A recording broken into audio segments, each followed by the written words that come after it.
Miss Dianthea Harris. You got did that. I do it right? Thank you so much for taking time and joining us on Wake Up. Welcome to WIDU. Thank you, Mr. Cookman, for inviting me. And also joining us, we have parents that have joined us in our studio here. Robert and Angela, thank you so much for joining us on the Wake Up program. Thank you for having us. Robert, it's a pleasure to have you in our studios as well, sir. Thank you, sir. And also Cynthia Upchurch, who is joining us in our studios. Mom, good to have you here today. Thank you for having us. And also, I want to say thank you to Tandra Sanders, who is joining us in studio as well. Good morning, Tandra. Thank you. Good morning. Yes, ma'am. Let me find a place, Councilman, for us to start. What I would like to do is for us to get to know you a little bit, Ms. Harris. So let's go all the way back. Where were you born and raised? I was born in Zebulon, North Carolina. I was raised in Raleigh, North Carolina. I attended undergrad college in Raleigh, North Carolina, Shaw University. And I left North Carolina and taught school in Augusta, Georgia for 5 years. And I moved back to North Carolina and I lived in Asheville and I taught school there for 23 years. And I left Asheville and moved to Fayetteville. Okay, so as far as your teaching career, 5 years in Augusta, 23 years in Asheville, and what 4 years? 4 or 5? 4 years here. This will make my 31st year of total teaching. Okay. And 27 years in North Carolina. What motivated you to teach children? I think the biggest motivating factor that I have ever had was because I always had positive teachers myself that I truly love.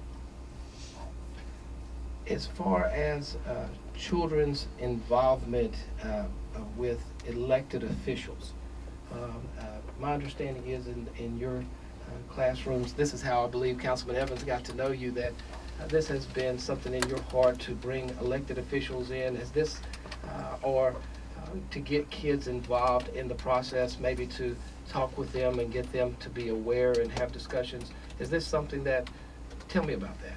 Well, it's called Kids Voting. And even in Asheville City, I would have a kids voting forum.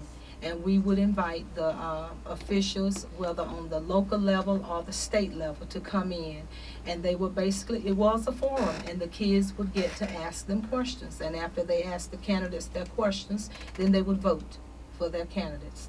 And in Asheville City, it was always published in the newspaper. But down here, it was never, well, it was only published 1 year in 04-05. And I think we had news coverage from the Fayetteville Observer, and it was published in the newspaper that year. Give us an idea of Kids Voting Forum. What would happen? How long would it take? How many would participate? Give us a little feel. Well, it depends on what candidates are running or what office is up for election that particular year. Now, last year we did it at my school. And we only participated with the city council officials because that was the only branch that was running for office. And all of the city council members and the candidates that were running, including the mayor, came to the school and they would ask questions by the students. And then the students voted.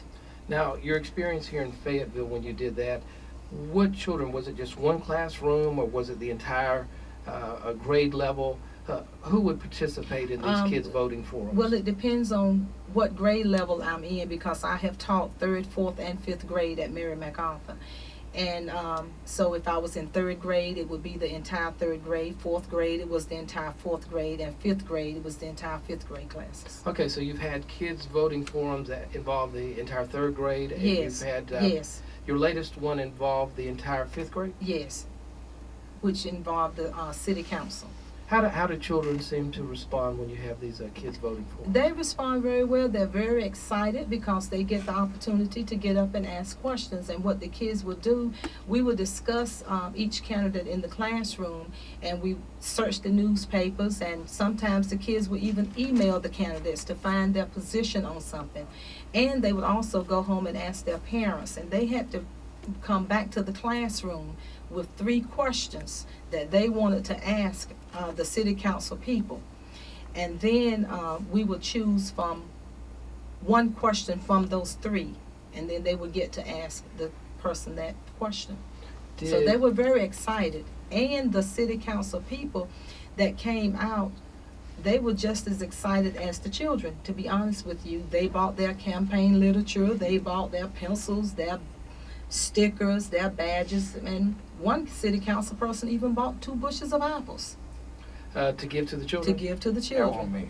You didn't get No, I apples? didn't bring apples. Well, take a guess. You know, apples, Okay. apple white. Okay. That makes sense. What in your heart is your goal when you have these kids voting forums? What do you want the student to come away with? What's the goal in your heart? To learn the political process and to learn about who is governing your affairs. Even though they're not old enough to vote, they need to know that if they do not get involved, even as a child, in the political process, then they have no voice in whatever decision is made for them. If you've just tuned in, you're listening to Monday, November 10th edition of Wake Up. Our program will re-air this evening across the We Do Radio network. Of course, if you have a friend outside of this local area that may be interested in hearing this program, tell them to log on right now to rejoicewidu.com, and they can listen to us live anywhere in the world.